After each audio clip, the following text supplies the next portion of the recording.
Alrighty guys, and welcome back to Star Wars Review. Today I'm reviewing Doctor Aphra issue 22, subtitled Echoes, which was written by Alyssa Wong with art by Mickey Young and Natasha Bustos, and was released on July 27th, 2022, which I thought was another good issue. This time I guess we see Aphra's mind inside the Spark Eternal. I'm not sure how to explain it, because the Spark Eternal is inside Aphra's body and is in full control of it. And so I guess it's just Aphra's mind and the Spark is kind of talking to it. I don't know. It's weird.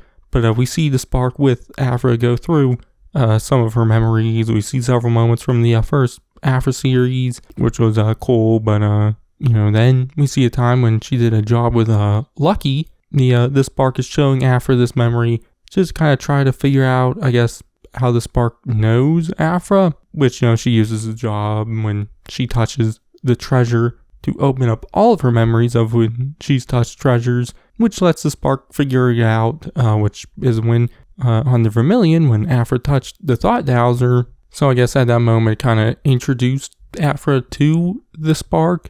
I don't know, but, in the real world, I guess, we see the Spark in the Archangel 5 head to the Vermilion and kind of asked to board, but back inside the mind of Aphra, I guess, in this moment, we see her use the Thought Dowser to kind of see into the Spark's past, which we see sometime centuries beforehand at the temple sanctum place the Spark was at, where a battle between the Sith and the Ascendant is happening, which, the Spark reveals to Aphra that the Ascendant, weren't in league with the Sith, but fighting against them, which we see this Chandra fan named Meryl take the Spark and kind of trap inside the sanctum, which I guess, they sacrificed their life to do that and kind of were able to kind of take out the Sith.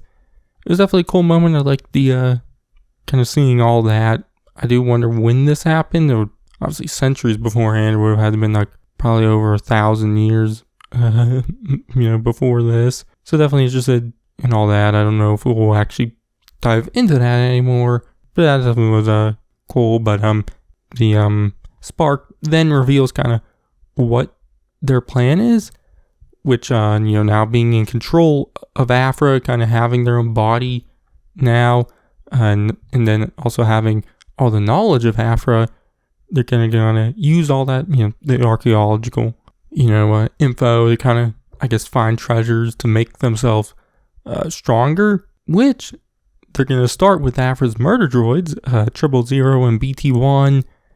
So the Spark leaves Aphra there in whatever place, and the issue then ends with the Spark boarding the Vermilion and then talking to everyone, asking for her droids, which I guess maybe 000 and BT-1 are on the Vermilion, which is definitely surprising. Or maybe just Crimson Dawn just knows the location. I don't know. But, we'll probably figure out in the next issue. But I definitely really enjoyed this one. Definitely a slower one and definitely kind of more of a weirder one. Kind of didn't, fully know what was going on, but I love that. Kind of seeing the Spark interact with Aphra's mind is very weird. And I really, like it when this series is weird. But, also, just like the end of the last issue, I liked seeing more stuff from the first Aphra series start to kind of come back into this one. Now with 000 and BT-1, as they haven't really appeared in this series yet. So, excited to kind of see them return. And just kind of continue the weirdness of the Spark Eternal and where all that's going. So, I'm quite enjoying this series right now. I really, really like this issue, and I've really liked all the stuff with Spark Eternal and the Ascendant and all that for the last several issues. So, yeah, but my grade, I'm going to give this one an A-. So, yeah, but that's going to be it for this one. My next comic review should be Bounty Hunters issue 26, I think. So you can check that out then. But in the meantime, check out all my reviews on Doctor Aphra, all my other comic reviews, and everything else I do. But Vince Arzuno, I'll catch you guys in the next one.